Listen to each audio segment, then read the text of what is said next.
இந்த போராட்டம் என்பது ஆட்டோ தொழிலாளர்களுடைய உணர்வோடு சம்பந்தப்பட்டது.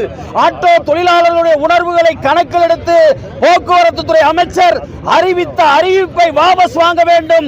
இல்லை என்று சொன்னால் 2026 தேர்தலில் திராவிட முன்னேற்ற கழக அரசாங்கத்திற்கு ஆட்டோ தொழிலாளிகள் தக்க பதிலடி கொடுக்க வேண்டிய சூழ்நிலை ஏற்படும். கோவை உக்கடம் பகுதியில் தமிழக போக்குவரத்து துறை அமைச்சர் சிவசங்கரை கண்டித்து 500க்கும் மேற்பட்ட அனைத்து சங்க ஆட்டோ ஓட்டுநர்கள் கண்டன ஆர்ப்பாட்டத்தில் ஈடுபட்டார்கள். கண்டன ஆர்ப்பாட்டத்தில் ஈடுபட்டவர்கள் அமைச்சர் சிவசங்கருக்கு எதிராகவும் தமிழக அரசுக்கு எதிராகவும் கோஷங்களை எழுப்பி ஆர்ப்பாட்டத்தில் ஈடுபட்டார்கள். மேலும் தனியார் பைக் டாக்ஸி அனுமதியை கண்டித்தும் ஆட்டோ மீட்டர் கட்டணத்தை உயர்த்தி தர வலியுறுத்தியும் இந்த ஆர்ப்பாட்டமானது நடைபெற்றிருக்கிறது.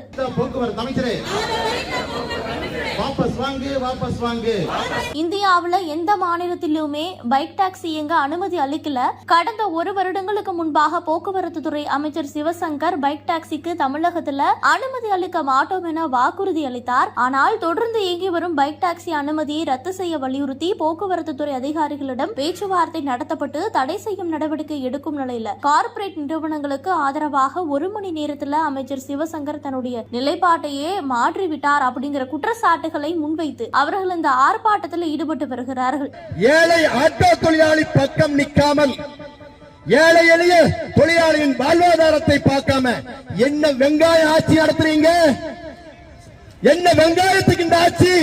யாருக்கான ஆட்சி என்பதை கேட்கிறோம்.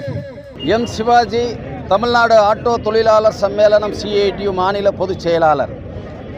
இந்த போராட்டம் என்பது ஏற்கனவே பல வருடங்களாக ஆட்டோ தொழிலாளிகளுடைய வாழ்க்கையை பாதிக்கிற சட்டவிரோத பைக் டாக்ஸியை தடை செய்ய வேண்டும் என்று சொல்லி பல ஆண்டு காலம் நம்முடைய ஆட்டோ தொழிலாளிகள் போராடுகிறார்கள். அப்படி போராட்டத்தினுடைய தொடர்ச்சியாக தமிழ்நாடு சாலை போக்குவரத்து சம்மேளனம் CIT சங்கம் கடந்த 10ஆம் தேதி ஒரு போராட்டத்தை நடத்தி போக்குவரத்து ஆணையரிடம் ஒரு பேச்சுவார்த்தை நடந்தபோது அந்த பேச்சுவார்த்தையின் அடிப்படையில் பைக் டாக்ஸி தடை செய்யப்பட்டிருக்கிறது. பைக் டாக்ஸி இயக்குவது சட்டவிரோதம். பைக் டாக்ஸியை யாரெல்லாம் பயன்படுத்துகிறார்களோ, பைக் டாக்ஸி ஓட்டுகிறார்களோ அவர்களை கண்டறிந்து தினசரி ஒவ்வொரு மண்டல அலுவலகமும் போக்குவரத்து ஆணையாளர் மண்டல அலுவலகமும் போக்குவரத்து ஆணையாளர் அலுவலகத்திற்கு எத்தனை பைக் டாக்ஸி மீது ஒவ்வொரு நாளும் நடவடிக்கை எடுத்தோம் என்று சொல்லி அறிக்கை அனுப்ப வேண்டும் என்று சர்க்குலர் வெளியிடுகிறார்கள். அந்த சர்க்குலர் வெளியான அடுத்த ஒரு சில மணி நேரங்களில் கார்ப்பரேட் நிறுவனங்களின் ஆதரவாளர்களாக செயல்படக்கூடிய தமிழ்நாடு போக்குவரத்து துறை அமைச்சர் சிவசங்கரன் அவர்கள் அப்படியெல்லாம் பைக் டாக்ஸிக்கு சட்டவிரோதம் என்று அனுமதி கொடுக்காமல் இருக்க முடியாது, ஒன்றிய அரசு அனுமதி கொடுத்திருக்கிறது, அதன் மீது நடவடிக்கை எடுக்க முடியாது என்று அறிவிக்கிறார் என்றால் இவர் ஒட்டுமொத்த ஆட்டோ தொழிலாளிக்கு எதிராக இருக்கிறார். தமிழ்நாடு போக்குவரத்து துறை அமைச்சர் போக்குவரத்து தொழிலாளிகளுக்கு தான் எதிராக இருக்கிறார் என்று சொன்னால் ஆட்டோ தொழிலாளிக்கும் ஒட்டுமொத்த ஆட்டோ தொழிலாளிக்கும் எதிராக இருக்கிறார். எனவே போக்குவரத்து துறை அமைச்சரை கண்டித்து அவர் பேசியதை வாபஸ் வாங்க வேண்டும். போக்குவரத்து ஆணையர் போட்ட பைக் டாக்ஸிக்கு தடை போட்டு அந்த உத்தரவை அமுல்படுத்த வேண்டும் என்று சொல்லித்தான் இன்றைய தினம் மட்டுமல்ல வருகிற 19ஆம் தேதியும் தமிழகம் முழுவதும் ஆட்டோ தொழிலாளிகள் பெருந்திரள் ஆர்ப்பாட்டத்தை நடத்துகிறார்கள். இந்த போராட்டம் என்பது ஆட்டோ தொழிலாளர்களுடைய உணர்வோடு சம்பந்தப்பட்டது. ஆட்டோ தொழிலாளர்களுடைய உணர்வுகளை கணக்கில் எடுத்து போக்குவரத்து துறை அமைச்சர் அறிவித்த அறிவிப்பை வாபஸ் வாங்க வேண்டும். இல்லை என்று சொன்னால் 2026 தேர்தலில் திராவிட முன்னேற்ற கழக அரசாங்கத்திற்கு ஆட்டோ தொழிலாளிகள் தக்க பதிலடி கொடுக்க வேண்டிய சூழ்நிலை ஏற்படும் என்பதை உணர்ந்து போக்குவரத்து துறை அமைச்சர் தன்னுடைய வாபஸ் வாங்க வேண்டும். போக்குவரத்து ஆணையாளர் போட்ட உத்தரவை நடைமுறைப்படுத்த வேண்டும், செயல்படுத்த வேண்டும் என்று சொல்லி அனைத்து தொழிற்சங்க கூட்டமைப்பின் சார்பிலும் தமிழ்நாடு ஆட்டோ தொழிலாளர் சம்மேளனம் CIT சார்பிலும் இந்த நேரத்தில் நான் கேட்டுக்கொள்கிறேன்.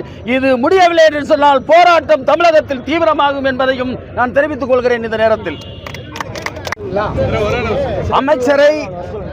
அமைச்சரை சந்தித்திருக்கிறோம். போக்குவரத்து ஆணையாளரை சந்தித்திருக்கிறோம். கடந்த ஒரு வருஷத்திற்கு முன்னாடி இதே கோரிக்கையை வைத்து ஆட்டோ தொழிலாளிகள் போராடி அமைச்சரை சந்தித்து பேச்சுவார்த்தை நடத்திய போது இதே அமைச்சர் சொன்னார், பைக் டாக்ஸிக்கு தமிழகத்திலே அனுமதி கொடுக்க முடியாது, அது சட்டவிரோத தொழில் என்று ஒரு வருஷத்துக்கு முன்னாடி சொன்னவர் இன்றைக்கு வரைக்கும் இந்தியாவில் எந்த மாநிலத்திலும் பைக் டாக்ஸிக்கு அனுமதி கொடுக்கப்படவில்லை.